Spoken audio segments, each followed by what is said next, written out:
यह उर्दू अल्फाबेट 51 है। पहले ये 36 हरूफ देखिए। अलिफ, बे, पे, ते, टे, से, जीम, चे, हे, खे, दाल, डाल, दाल, रे, रे, जे, जे, सीन, शीन, सौद, जौद, तोए, ज़ोए, आइन, गैन, फे, काफ, काफ, गाफ, लाम, मीम, नून, वाव, हे, ई, ए। अब ये 15 हरूफ देखिए। भ, फ, थ, ठ, झ, छ,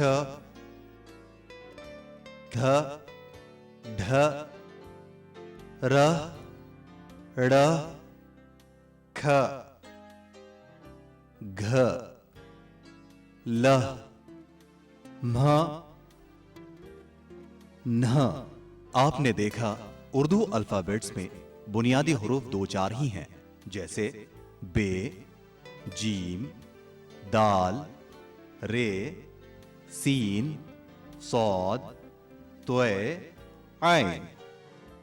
बाकी सब नुक्तों का खेल है। आप जानते होंगे कि उर्दू में हरूफ मिलाकर लफ्ज बनाए जाते हैं, जैसे हम, सब, एक, हैं। मिलाकर लिखने के लिए उर्दू हरूफ या अल्फाबेट्स को 3 जुमरों में बांटा जा सकता है।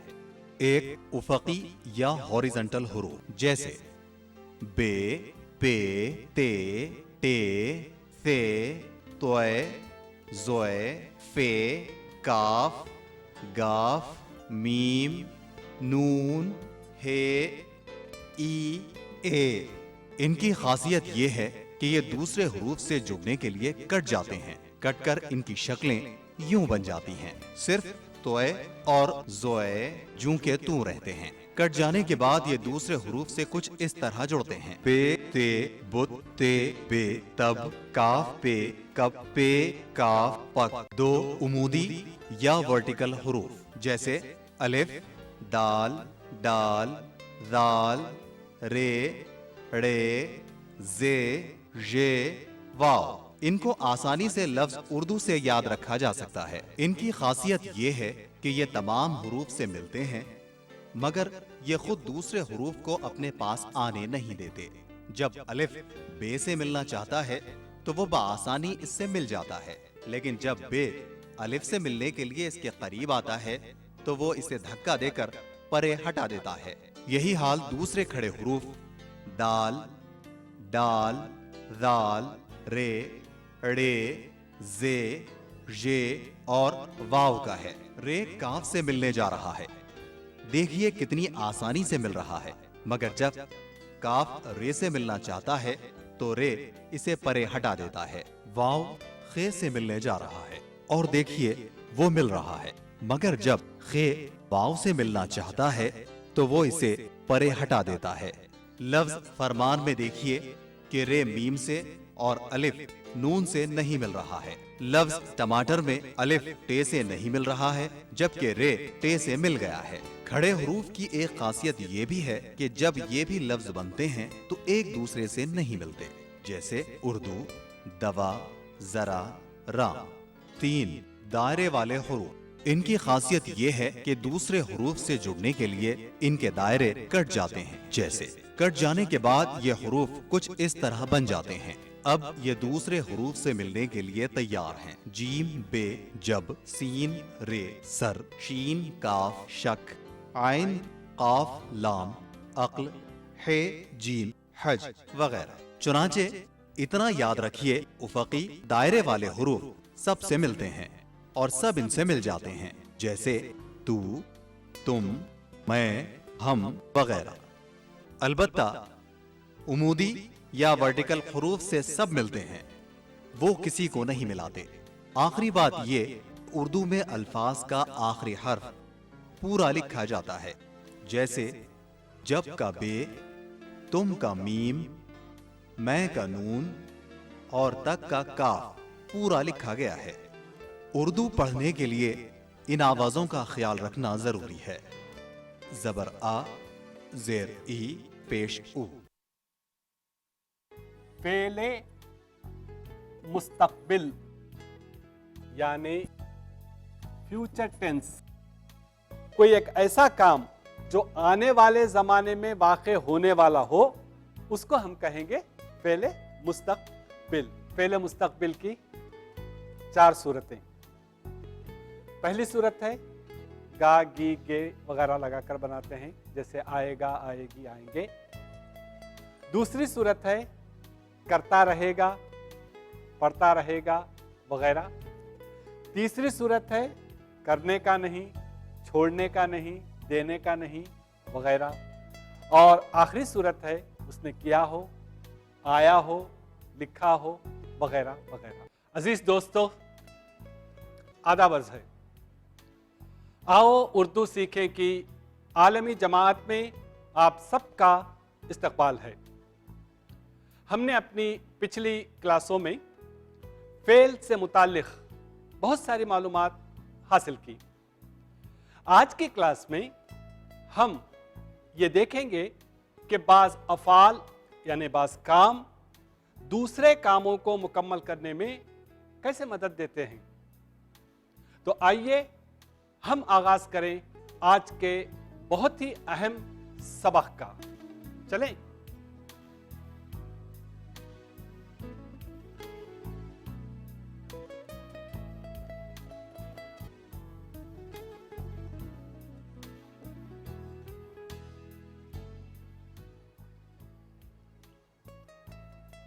दोस्तों, आपने अक्सर देखा होगा कि एक अकेला इंजन, बेचारा इंजन कई डब्बों को खींच के लेके जा रहा है।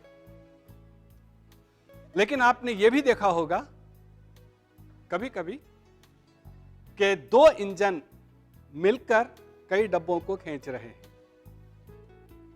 सवाल यह है कि 2 इंजन की जरूरत क्या है, क्यों ऐसा होता है कि 2 इंजन लगाए जाते हैं? सर, हाँ बताइए। 2 इंजन अक्सर मालगाड़ियों में लगाए जाते हैं। हाँ, आपने ठीक कहा। ये 2 इंजन अक्सर औकात मालगाड़ियों ही में लगाए जाते हैं, मगर क्यों? माल ज्यादा हो तो पहले इंजन की मदद के लिए दूसरा इंजन लगाया जाता है। हाँ, रज़िया आपने बिल्कुल ठीक कहा। यही कहना चाहता था कि जब कोई काम किसी एक से पूरा ना हो रहा हो तो फिर किसी और काम को उसकी मदद के लिए भेजा जाता है। ग्रामर में भी यह होता है कि कभी एक फेल बात को मुकम्मल नहीं कर पा रहा है तो फिर उसके साथ दूसरे फेल को जोड़ दिया जाता है। एक काम से बात पूरी नहीं हो रही है तो फिर एक और काम उसके साथ जोड़ दिया जाता है ताकि बात में जोर पैदा हो और बात मुकम्मल हो जाए। मिसाल के तौर पर जुमले पर गौर कीजिए कि अरशद ने घर बना लिया। इसमें 2 फेल हैं, एक बनाना और दूसरा फेल है लेना। बनाना से बना और लेना से लिया। अगर इसे हम यूं अदा करें कि अरशद ने घर बनाया तो उसमें वो बात पैदा नहीं हो रही। लेकिन अगर हम ये कहें कि अरशद ने घर बना लिया तो ऐसा लगता है कि काम मुकम्मल हो चुका है। तो 2 अफ़ाल को या 2 कामों को साथ जोड़ा जाता है। क्या फायदा हासिल होता है इससे? जोर पैदा करने के लिए। जी हाँ, इससे बात में जोर पैदा होता है और बात मुकम्मल हो जाती है। बना लिया। तो ये इमदादी अफ़ाल कहलाते हैं। इमदाद का मतलब है मदद, अफ़ाल फेल की जमा। तो दो जुमलों को जोड़कर एक दूसरे की मदद के लिए रखा जाता है, इन्हें कहते हैं हम इमदादी अफ़ाल। अब यूं करते हैं कि कुछ काम या कुछ अफ़ाल हम प्लाज्मा पर देखेंगे। आप उनमें से दो दो को लीजिए और एक दूसरे को जोड़कर कुछ जुमले आप अपने तौर पर बनाइए। वहां देखिए प्लाज्मा पर,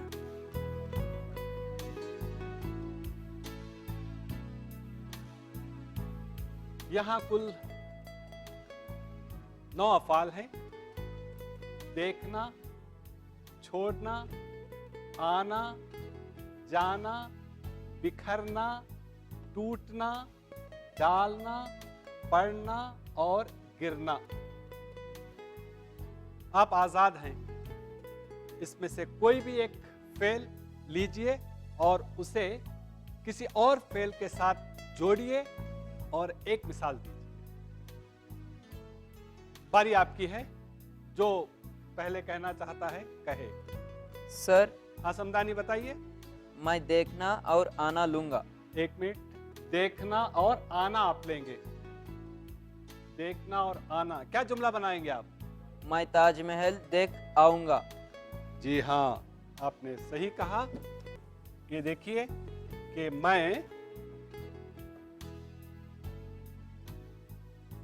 मैं ताज महल देख आऊंगा।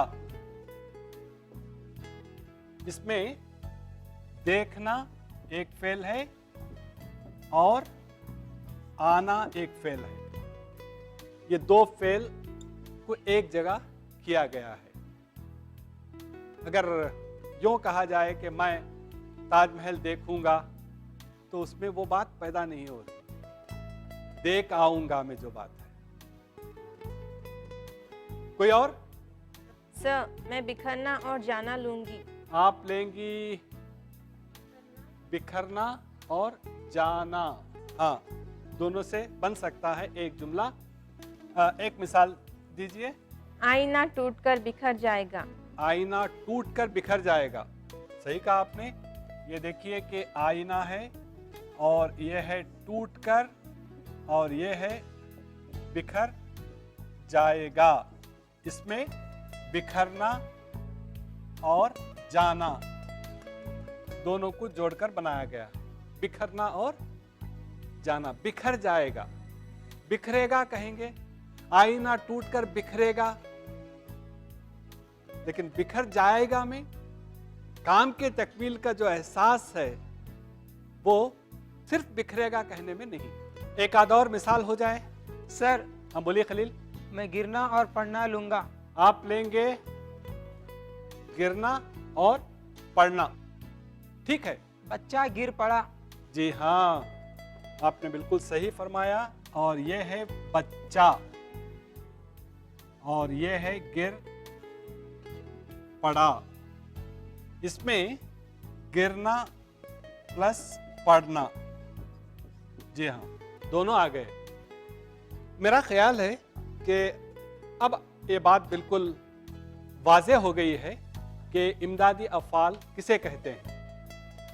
इमदादी फ़ेल या इमदादी अफ़ाल वो अफ़ाल हैं जो दूसरे अफ़ाल को या दूसरे कामों में ज़ोर पैदा करने के लिए इस्तेमाल किए जाते हैं। आज के क्लास में हम देख रहे हैं इमदादी अफ़ाल।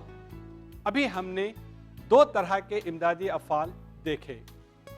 अब हम ये देखेंगे कि इन दोनों अफ़ाल को किस किस जगह पर कहाँ कहाँ कैसे कैसे इस्तेमाल किया जाता है, क्या उसके भी कुछ उसूल हैं या नहीं। तो आइए हम चलते हैं।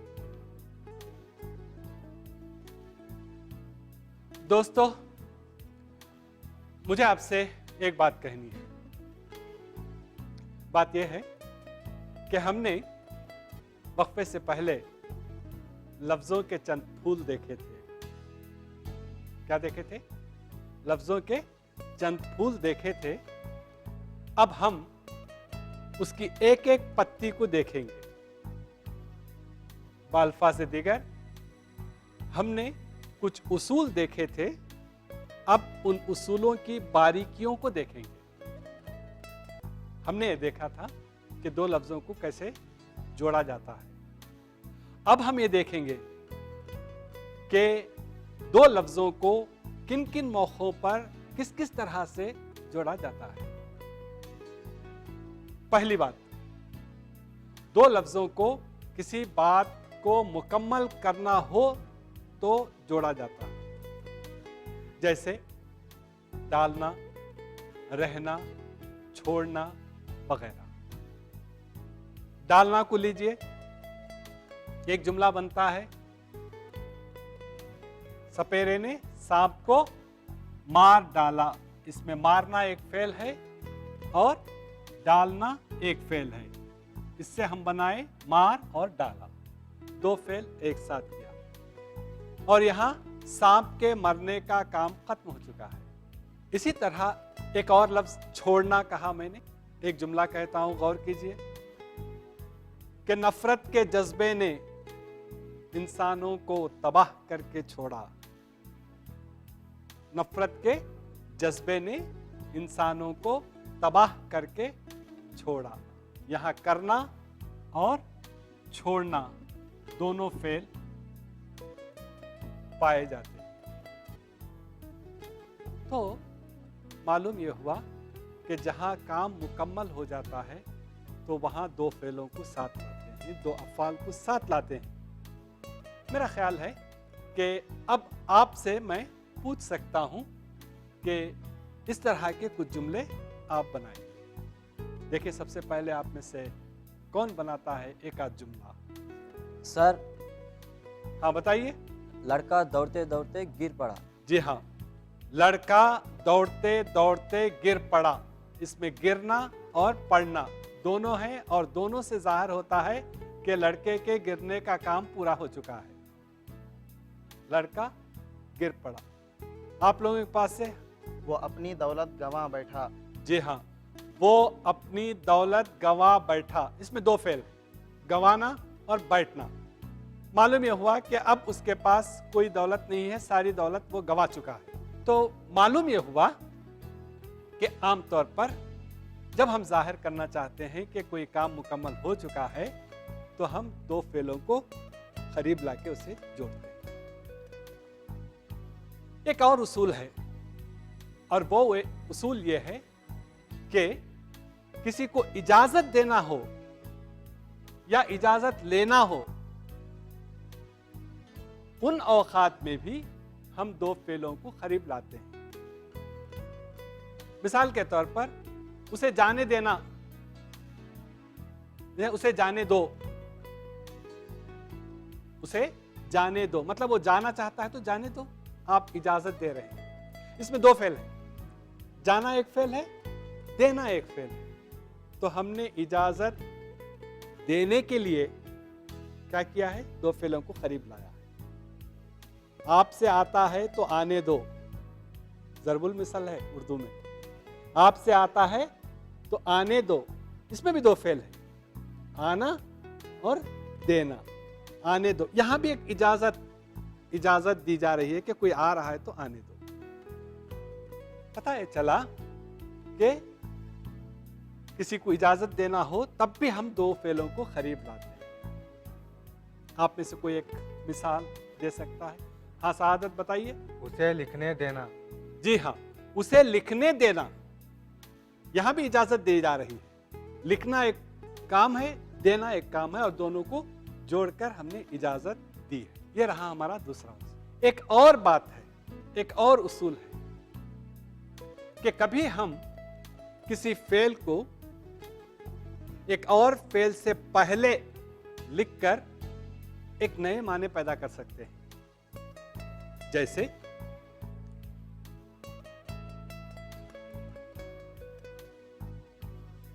ये देखिए, एक फेल है लेना।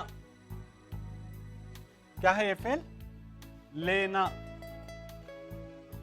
इससे हम बनाएंगे ले। इधर एक फेल है डूबना, और डूबना से पहले अगर हमने ले लिखा तो क्या होगा? ले डूबना। जुमला बनता है कि उसने उसे ले डूबा या वो उसे ले डूबा, उसकी बुरी आदतों ने उसे ले डूबा, उसकी बुरी आदतों ने उसे ले डूबा। ले डूबना, बर्बाद हो जाना है। इसी तरीके से आप देना लीजिए और इससे बनाइए दे। एक फेल लीजिए मारना और इससे बनाइए दोनों को जोड़कर दे मारना या दे मारा वगैरह। एक जुमला बनता है अहमद ने अपना कलम दीवार पे दे मारा। अहमद ने अपना कलम दीवार पे दे मारा। अरे गुस्से की बात को जाहिर कर रहा है। अब मारना से पहले आपने देना इस्तेमाल किया है तो माने बदल गए, एक नए माने पैदा हो। इस तरह का कोई एक आध जुमला आप लोगों में से। सर, नदीम दिल दे बैठा। जी हाँ, ये जुमला आप नौजवानों में बहुत चलता है और जाहिर है आप यही मिसाल दे सकते थे कि नदीम दिल दे बैठा। इसमें देखिए देना एक फेल है जिससे हमने दे बनाया और बैठना एक फेल है जिससे हमने बैठा बनाया। दे बैठा।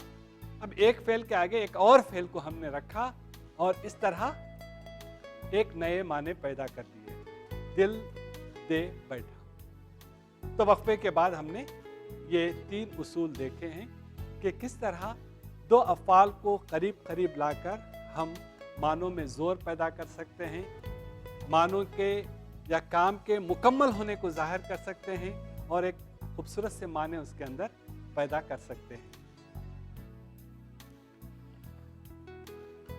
नाज़रीन, आज की क्लास में हमने इमदादी अफ़आल के बारे में कुछ ज़रूरी मालूमात हासिल की और ये देखा कि इमदादी अफ़आल किसे कहते हैं और ये अफ़आल कब, कहाँ और कैसे इस्तेमाल किए जाते हैं। अगली क्लास में हम कुछ और नई नई बातें उर्दू ग्रामर के ताल्लुक से लेकर आपकी खिदमत में हाजिर होंगे। दोस्तों, आज आपने जितने जुमले यहाँ बनाए हैं उन्हें पढ़िए और दीजिए मुज़फ़्फ़र शहमीरी को इजाज़त। खुदा।